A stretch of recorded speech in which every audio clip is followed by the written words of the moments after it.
ketibaan Tan Sri Muhyiddin Yassin.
Ayo lagi ada kain masuk ke dalam lagi. Dah ada. Masih ada tiga.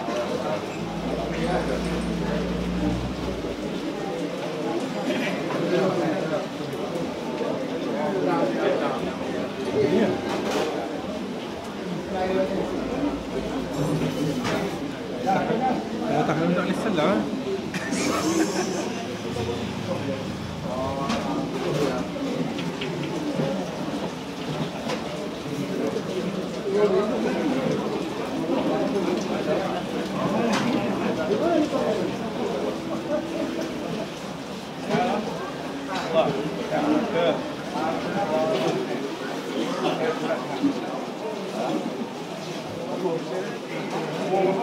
Ji, duduk aja Ji, duduk apa duduk.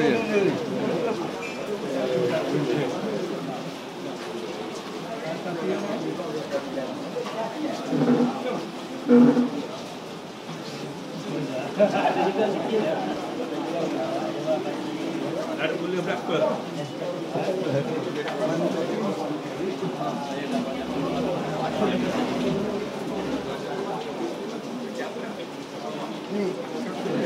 Ni, on.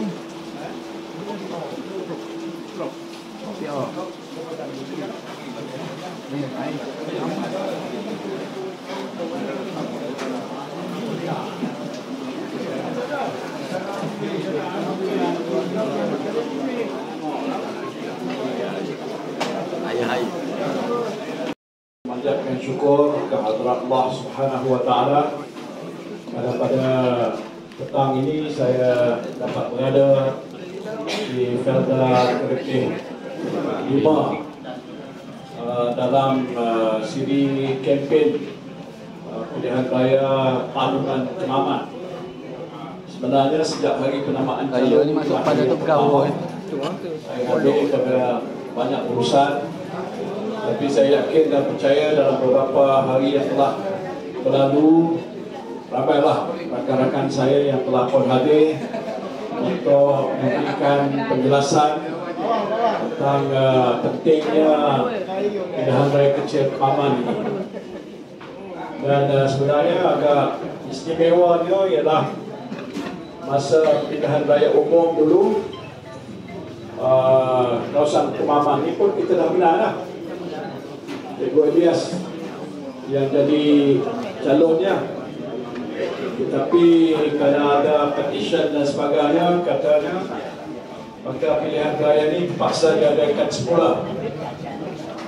Sekarang ni untungnya orang Kemaman ni dia adalah calon Perikatan Nasional ataupun PAS yang mewakili Perikatan Nasional ini tidak lain dan tidak bukan ialah Yang Amat Berhormat Menteri Besar kita, Dr. Sam, saya panggil dia Sam Samsuri.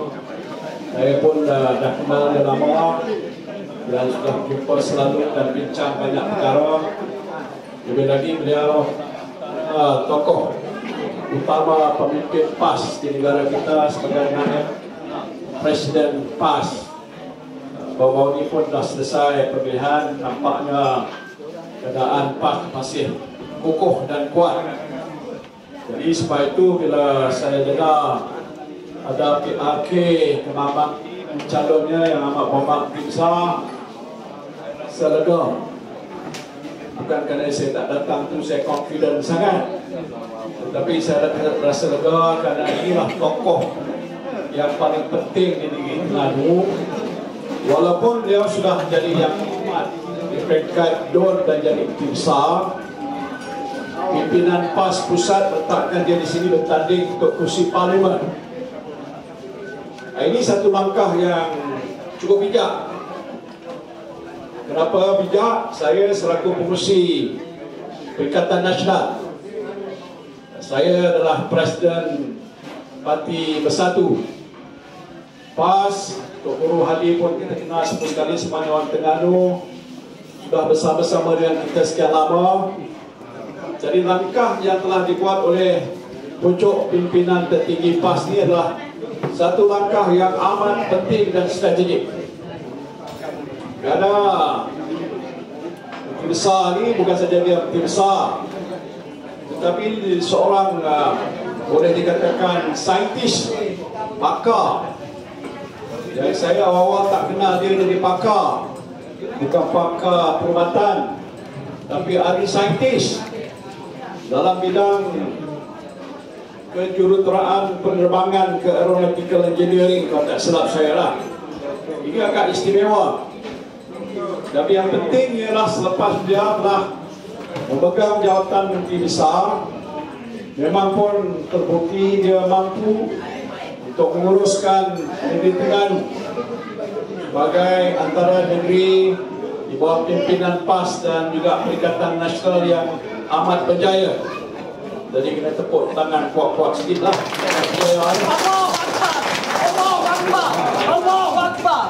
Jadi selepas dia merajungi negeri untuk sepenggal masuk ke 2 penggal, dan kebetulan ada pilihan raya kecil, pucuk pimpinan PAS memilih beliau kerana berdasarkan pengalaman dan kelayakan Dr. Samsuri ini, maka wajar beliau pergi ke pusat. Dalam arti kata masuk bukan saja Dewan Negeri di negeri Terengganu, bawa sebagai DUN, tapi pergi ke parlimen. Nampak tak beza?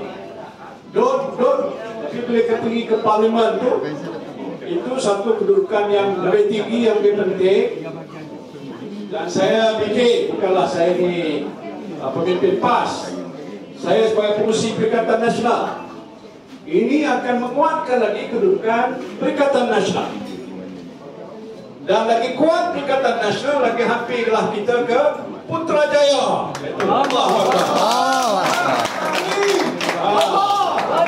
Ini kebijaksanaan pemimpin PAS yang saya tabik. Saya dah biasa dengan Tok Guru, saya kenal dengan Dr. Sam, saya kenal dengan Ustaz Idris, saya sama dengan Datuk Taqiyuddin hampir setiap hari pun. Sekarang ini di parlimen, saya hari ini konteng satu hari, bukan kenapa datang ke sini nak sokong supaya calon kita ni lebih besar daripada keputusan PRN yang lalu. InsyaAllah. Faham tak? Mana lebih besar tu, kalau dulu ada yang tak sokong, hari ini kena sokong supaya keputusan yang lebih besar tu memberikan majoriti yang lebih besar. Dan bermakna bahawa khususnya pengundi-pengundi yang ada di Kemaman ini mahu supaya tokoh utama PAS naik ke pusat dan satu hari akan menjadi pemimpin nasional atau pemimpin negara, bukan menteri besar Terengganu saja. Itu istimewa. Kenapa begitu? Karena dalam tempoh PRU yang lepas kita dah lihat contoh PAS saja. Sebelum tu bersama dengan saya, awal-awal sebelum PRU dulu, PAS ada 18 kursi parlimen. Lepas PRU yang lepas, melonjak naik sampai lebih 40,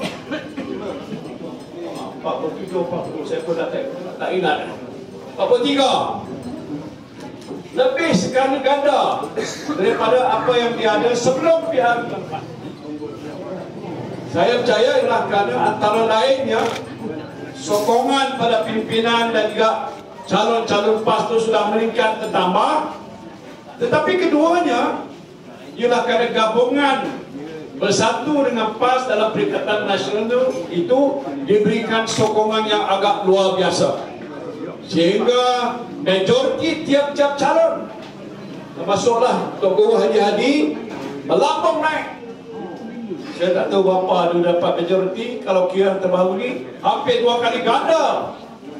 Apa sebabnya itu? Kerana pengundi-pengundi termasuk di Terengganu ataupun di Kemama ni, ataupun di Barang ke mana-mana, melihat sudah ada satu pertubuhan politik gabungan yang namakan Perikatan Nasional, yang menggabungkan kekuatan dua parti politik Melayu Islam yang terbesar, iaitu PAS dan Bersatu. Ini luar biasa. Sebelum PRU dulu tak ada macam ini. Tetapi saya dan Tok Guru Hadi dan rakan-rakan pimpinan dalam Perikatan Nasional yang lain duduk bersama-sama bincang. Ini adalah satu strategi untuk menunjukkan bahawa kita telah membentuk satu muafakat hati politik Melayu yang terkuat dan jelas terbukti dalam pilihan raya 6 buah negeri yang baru lalu, termasuk juga di Terengganu ni. Terengganu sapu bersih semua kursi. Itu kena tutup kepala. 580, Don 32-0. Kalau pergi ke negeri lain pun keadaannya begitu. Tapi Terengganu ini agak luar biasa dan istimewa. Lebih lagi kalau kita lihat sokongan orang Melayu Islam kepada calon-calon yang bertanding, sama ada atas nama PAS atau Bersatu atau Perikatan Nasional, kita telah dapat menarik hampir 80% pengundi Melayu seluruh negara. Tak pernah berlaku dalam Allahu Akbar. sama waktu UMNO kuat dulu zaman dahiliah dulu. Mau dia kuat mana pun. Habis tinggi sokongan Melayu 68 ke 65%. Tapi tu Kok ini 80% dah. Nak kutip sikit-sikit dah. Dan antara 80% orang UMNO duk sokong kita ni. Luar biasa. Kalau zaman dulu saya tak boleh masuk ke kantin. Boleh dia penuh biru aja. Dululah zaman-zaman dulu. Kawasan saya juga di Pagoh ada 4 kawasan Felda. Kubu kuat UMNO. Hari ini dah buntuh dah kubu dah. Sabar kita Nasional Bersatu dan PAS combine ambil alih semua Felda. Kenapa agak? Asal orang Melayu dah tak yakin, malahan sudah hilang kepercayaan kepada UMNO. Betul tak? UMNO kat mana lagi Pak Cik? UMNO. Oh, mana dia pergi lah? Dia duduk celah terangkang Anwar Ibrahim. Saya minta maaf, saya cakap begitu. Dia dah lari daripada perjuangan asal. Saya ni timbalan Presiden UMNO. Tapi ditendang, pecat keluar oleh Najib Razak. Tapi dalam satu perkara yang berlaku tu Allah kata ada hikmah. Sebab itu saya tubuhkan Bersatu. Lepas tu pakat dengan apa kita gabung sudah jadi kekuatan luar biasa. Satu parti Melayu Islam yang terkuat dalam negara. Oh, baik. Luar biasa. Bersatu kita teguh. Bersatu kita rambut. Jadi sekarang ni kita Melayu Islam yang terkuat dalam negara. Bersatu betul. Bersatu rambut. Oh, baik. Luar biasa. Bersatu kita teguh. Bersatu kita rambut. Jadi sekarang ni kita nak perkukuhkan dan perkuatkan lagi. Sebab itu pilihan dari kecil ke mama ni penting. Bukan saja dari ke mama ni. Orang Terengganu bagi ke mama ni. apa orang kau juga? Bukan ke mama. Pentingnya ialah untuk menunjukkan bahawa PAS Bersatu Perikatan Nasional sudah menjadi satu kekuatan parti yang kuat. Sekarang ni parti yang kuat ni tuan-tuan, orang Melayu sokong 80%, tapi jadi pembangkang. Kontroversi. Kalau ada besar orang Melayu sokong jadi kerajaan. Kenapa dia jadi pembangkang? Itu masalah kan? Tak apa, saya tak nak bincang itu panjang-panjang. Itu cerita lain sikit. Sepatutnya dengan kekuatan yang segitu hebat, kita sudah berada di Putrajaya. Saya tidak nak mengulang ni sedikit cerita, tapi waktu kita menang pilihan raya umum yang lepas tu, Dia pula mengajar. Parti Perikatan Nasional mempunyai sejumlah 70 lebih tu. So parti-parti lain datang untuk bersama-sama kita. Kita dah ada 115 ahli parlimen. Kalau nak betul kerajaan tu mesti ada kurang-kurang 112. Tapi kita ada 116. Mula-mula 115. Lepas tu seorang ahli parlimen daripada Sabah, tak silap-silap, di Barang, bagi lagi satu, 116. Serah tanah. Tadi saya jumpa kawan saya yang biasa rapat dengan saya, tapi rapat dengan istana. Macam mana boleh dah dapat sejumlah 116 ni, lebih daripada 112, tak panggil saya angkat sumpah jadi Perdana Menteri? Apa tu? Tapi saya tak nak cerita. Saya dah tahu sebenarnya apa benda yang berlaku yang menyebabkan perkara itu mungkin tak kesampaian kepada yang di Pertuan Agong, maka berlakulah. Tak apalah, bermakna kita ada kekuatan.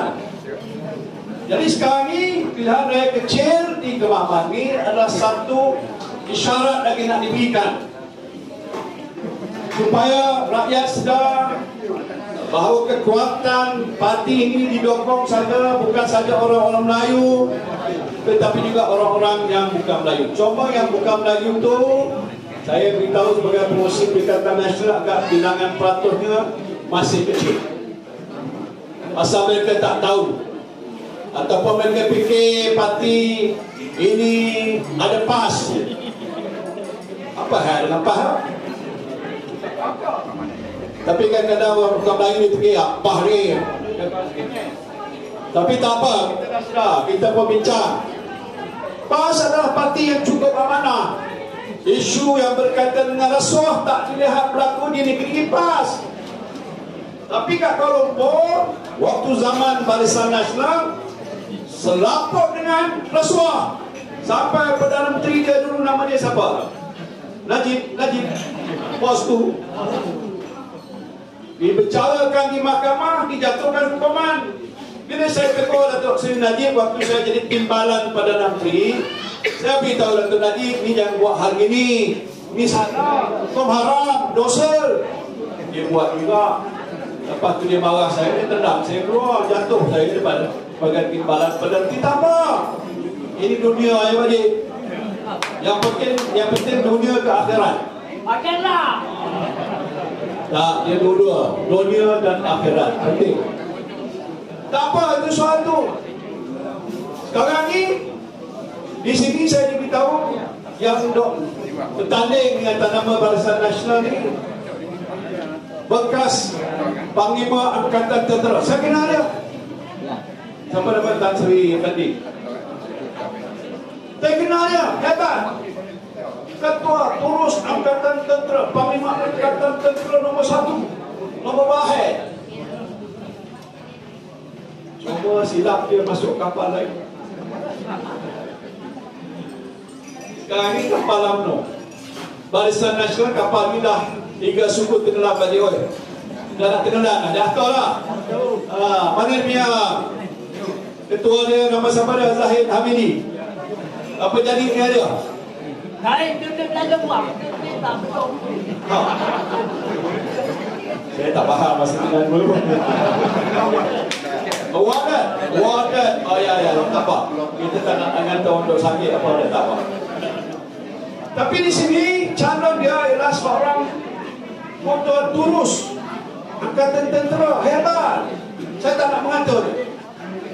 Tapi dia masuk kapal yang salah. Dia masuk Barisan Nasional. Kalau dimasuk PAH itu dah tentu kita sokong 100%. Kan? Ada sokong sama mungkin untuk si Samsuri tak ada sokong gitu. Tapi di sini boleh benar ke dia? Itu soal parti lah. Tapi saya nak cuba sedikit, saya tak panjang kita nak katakan soal negara sekali. Macam mana tuan? Siapa boleh jawab, saya bagi RM10.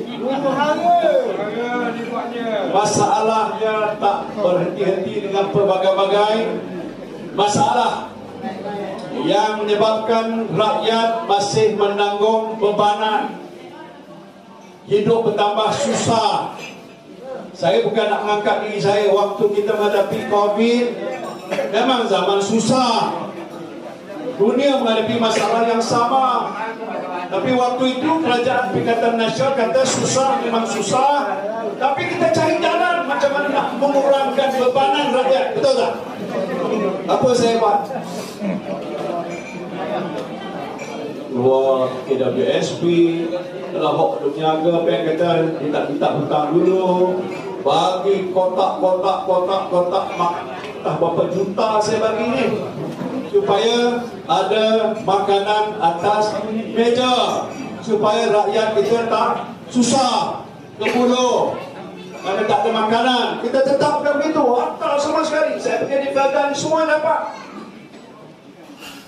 Dan orang Felda beratus lebih daripada orang lain. Kadang-kadang saya kat kawasan saya pun ada orang bukan Felda, orang Felda.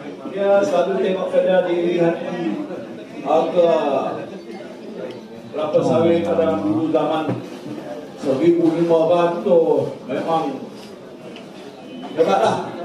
Pendapatan lagi baik itu rezeki Allah kurniakan kepada kita kerana kerajaan waktu dulu buka rancangan tanah Felda. Uang biasanya ialah kerana masalah Felda itu dah lama, kita buat satu kajian dan keluarkan kertas putih Felda. Saya tak tahu tuan-tuan Felda ingat tak lama dulu, di mana dibentangkan di Parlimen. Dan dalam kertas itu menunjukkan apakah masalah Felda. Dah berpuluh tahun terkubur, tapi rakyat tidaklah dikatakan terlalu maju ataupun tidak terlalu miskin. Okey je. Tanah 10 ekar. Dalam kiranya kasar-kasarnya patut makin lama makin baik. Pendapatan meningkat. Bukan hanya masalah itu, masalah pengurusan Felda. Saya tak nak sebut juga berbagai-bagai isu berlaku. Terpaksa meminjam wang daripada bank dan macam-macam lagi nak menyelamatkan Felda. Jadi waktu zaman Perikatan Nasional, saya agak sumpah 1 hari bulan Mac 2022. Ini hadap agung, wallahi wa billahi wa tallah. Saya Muhyiddin Yassin dengan ini mangkat sumpah sebagai Perdana Menteri, macam-macam lagi berjanji tak ada apa-apa. Itu zaman dulu Pak. 1 hari bulan Mac, angkat sumpah 16 hari bulan Mac, ada mesyuarat khas kabinet. 18 hari bulan Mac, buat mesyuarat adakan PKP. Tuan-tuan dikatakan tak susah sangat, PKP pun beraya pula. Tapi nak kawal supaya penyakit COVID tak melebar. Betul tak ini? Kalau melebar dah, tak ada satu tempat di seluruh negara ni tak kena dengan COVID. Betul tak? Saya 2 kali kena COVID, tuan-tuan. Siapa di sini kena COVID? Oh, hebat. Siapa dah dapat vaksin? Vaksin, cuti. Itu semua dah, bukan? Saya bagi tu. Kalau tak bagi saya memang. Dah, cocok. Tak cocok. Tak kamu tak cocok. Dia punya ketahanan badannya agak kuat. Apalah saya biar cerita tu. Tetapi bila kita bincang soal Felda, kita tengok antara masalah Felda, penunggu Felda hadapi waktu itu ialah hutang tak dapat nak bayar. Betul tak? Di depan ni penunggu dah bertahun-tahun sampai generasi pertama dah meninggal. Kan? Yang dia ada anak, isteri dan sebagainya. Tapi hutang tak boleh bayar. Berapa hutang penunggu sebenarnya? Seluruh negara. Hampir 12 bilion. 12 video tentang lapuk pendoga Felda. Waktu saya kita bincang, kita buat kajian, dan kita kata kita ambil langkah supaya kita hapuskan tentang pendoga. Betul tak? Betul tidak? Betul.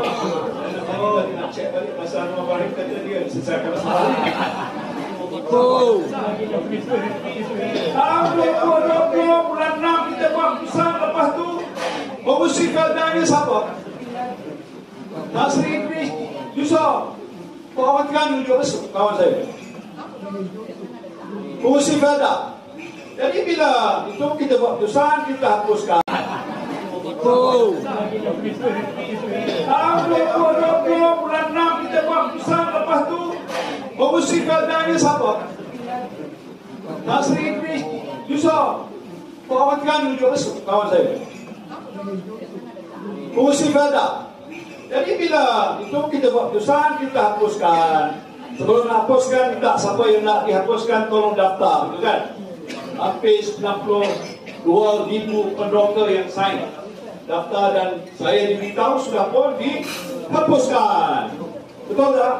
Betul. Saya dah kata dah, saya dah buat dah selesai.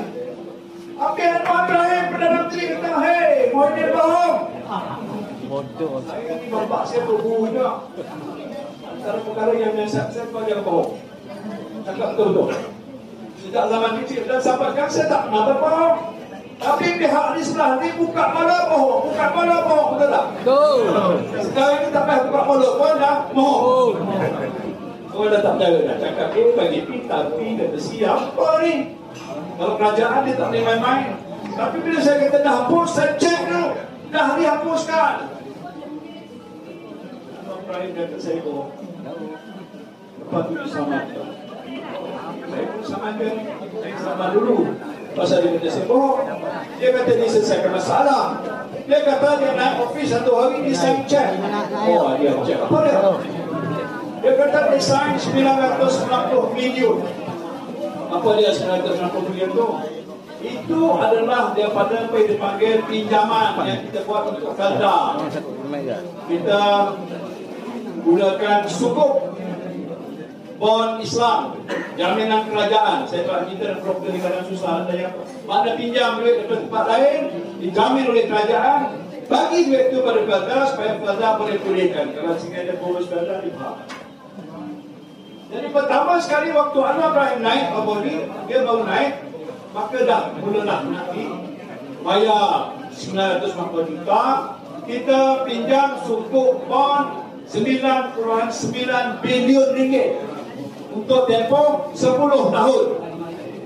Jadi tiap-tiap tahun itu 990 juta. Itu yang Anwar Ibrahim sign.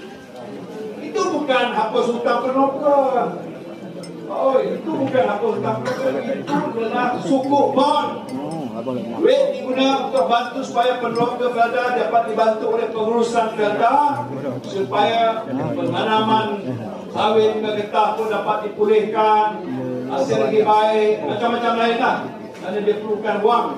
Dan kalau Felda sendiri nak cari duit, Felda tak dapat, kerajaan carikan duit. Pinjam, bagikan duit kepada Felda. Yang itu yang Anwar kata, saya hapuskan. Itu bukan hutang Anwar. Bukan pendoga lain. Bond tu lain. Tak apa, dia kata sama nak selesai di mahkamah. Saya bukan nak gaduh. Tapi bila Perdana Menteri cakap saya ini bohong, Dr. kata betul. Sama tak? Sama tak? Kawak tu kawak. Saya nak berdabik dada. Benda yang dah selesai, dah sah pada pihak Felda, oleh pengurusi Felda, oleh menteri dari Felda dulu dalam parlimen. Azrina, dia kata dah selesai. Habis kenapa Perdana Menteri kata tak selesai? Itu satu masalah. Kedua, masalah kerajaan yang ini kita tahu tak boleh nak apa-apa. Ini masalah harga barang saya cakap. Mana-mana saya pergi pun. Bukan kerana saya ni ketua pembangkang, saya menceritakan nak burukkan kerajaan. Tapi kenyataan jelas dan terbukti bahawa masalah negara yang dihadapi tak dapat diselesaikan. Itu. Ada orang kata tak apalah, dia dah setahun bagi dia 4 tahun. Boleh tahan ke 4 tahun ni? Tahun ataupun 5 tahun bertahan. Ya, saya tahu ini bukan masalah di Malaysia. Negara lain itu ada masalah yang sama. Harga barang naik, ada peperangan di Ukraine, ada sekarang masalah di Palestin, macam-macam masalah.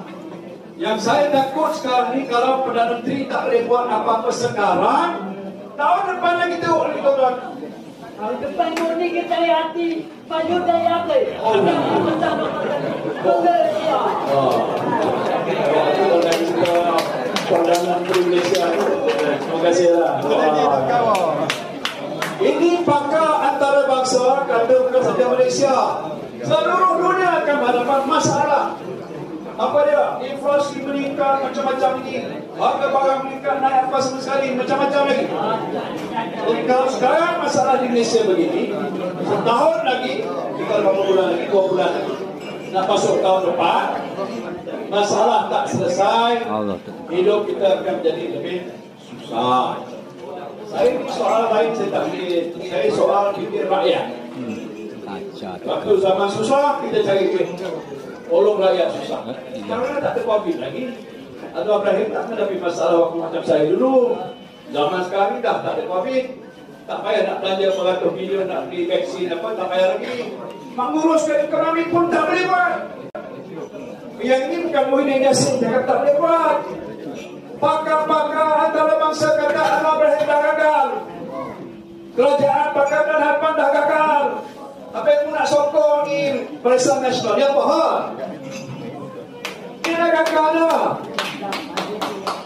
Ini belum habis, 20 tahun. Nak tunggu 2 tahun ni. Dia dah gagal. Sebab itu kita kena ingat. Ini baru 1-2 perkara, banyak lagi. Baru-baru ni ada laporan. Ini satu badan yang buat kajian sikap. Namanya Merdeka Center. Merdeka Center ni satu badan bebas yang duk kaji ni, kaji-kaji waktu zaman saya pun dikaji. Yang terbaru kajiannya apa dia tuan-tuan? Dia kata keadaan negara makin teruk. Tepuk tangan. Di bawah pimpinan Anwar Ibrahim, keadaan populariti Anwar Ibrahim merudum. Dulu 63%, waktu saya dulu hampir 70%. Tak apalah. Sekarang bukan meningkat naik ke 80%. Kok makin turun bawah 50%. Ini bukti. Laporan ada. Pasal tak pandai nak menguruskan sehingga orang dah tak suka. Dia tak suka tu dia tak popular. Dia tak popular tu orang tak mahu dah. Masalah apa? Masalah rakyat tak dapat diselesaikan. Saya cakap bahasa mudah. Jadi sebab itu di pilihan raya di Kemaman ni saya tak banyak berpanjang. Saya tengok semua wajah-wajah yang di hadapan saya ni hampir 100% sokong dengan tim SAR. Betul tak? Tapi nak sokong siapa? Kalau nak sokong jenderal tu, yang saya kenal, dia dah masuk kapal yang nak tenggelam. Dia tak kau buat Pakar-pakar pakoh pah dengan pakoh bien. PAS itu adalah Perikatan Nasional. PAS adalah saya. PAS adalah Menteri Besar Tokoh Hadi. Saya tak payah nak bersyarah dengan Terengganu ni. Dalam pakar bakal kan. Saya sebenarnya faham kan. Tapi masa dah ada datang peluang ni, kempen sini cakap sikit, itu sajalah pesanan saya. Bila hari 2 hari bulan, tak lama lagi. Jadi bangun pagi lepas subuh, dah semua baca macam-macam doa, lawak banyak-banyak, elok-elok. Kalau yang wanita tu pakai tudung, pakai jubah jatuh sikit. Okey, ke pusat bangun ni, ke sekolah juga. Dekat ya, dengan kaki. Tak payah kita pergi. Kalau tak apa, yang tak ada tu boleh diangkut dalam kereta, masuk pusat. Buang undi, dia tunjuk jari. Jangan lupa bawa pasport. Malam sebelum pilihan raya, jangan duk bagi pasport tu kat pengenalan kepada orang lain. Oh, nanti ada benda yang berlaku lagi. Masuk situ, dia akan tunjuk bagi kita tu pangkah saja kepada PAS, pangkah pada Menteri Besar kita. Boleh tak? Okay, terima kasihlah saya ucapkan. Assalamualaikum warahmatullahi wabarakatuh. Yang tidak terhingga pada Tan Sri dan seluruh anggota pegawai-pegawai beliau dan juga terutamanya kepada tuan kedai. Alhamdulillah tuan kedai telah memberi keizinan kepada kita dan dengan keizinan tersebut dapatlah kita bertemu mata dengan Tan Sri. Ambil gambar. Saya ada apa? Saya ambil gambar. Saya pakai halaman itu bagian situ kita gambar. Jadi sekadar itu pertemuan kita pada petang ini sama-sama kita tanggung dengan surah Al-Asr.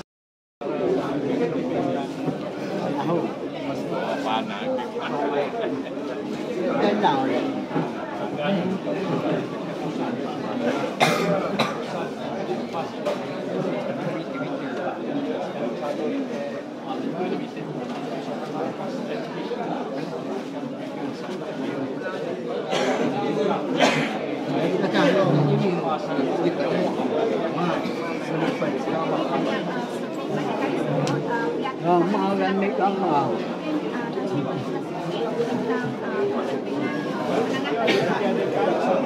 Hotel.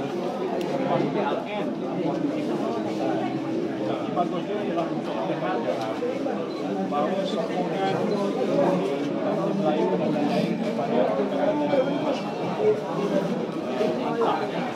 tahun jadi peratusan yang ini maka kedua semakin besar enam ada lagi satu ujian untuk pemahaman. Saya yakin ujian itu akan dicapai jauh yang lebih besar tingkat politik nasional. Dia ada lebih kepada BRT biasa.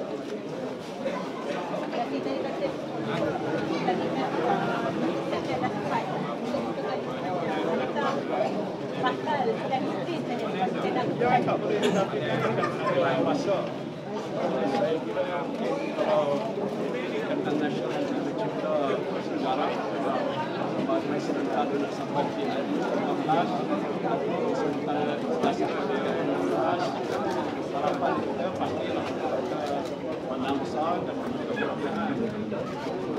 Semua langkah yang diambil langkah strategik yang akan memberikan gambaran kepada rakyat keseluruhannya.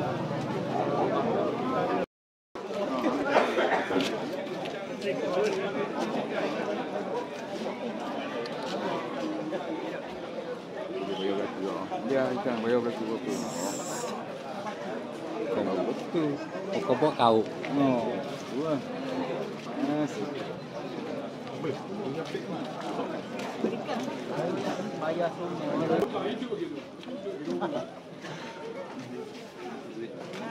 Yang mau bikin masih. Dan dulu lebih.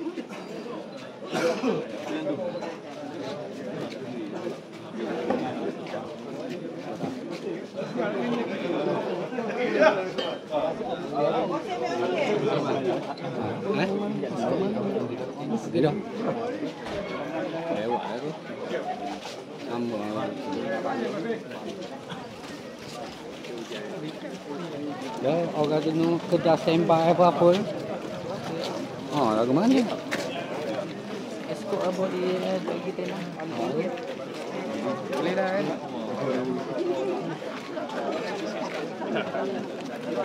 Ya.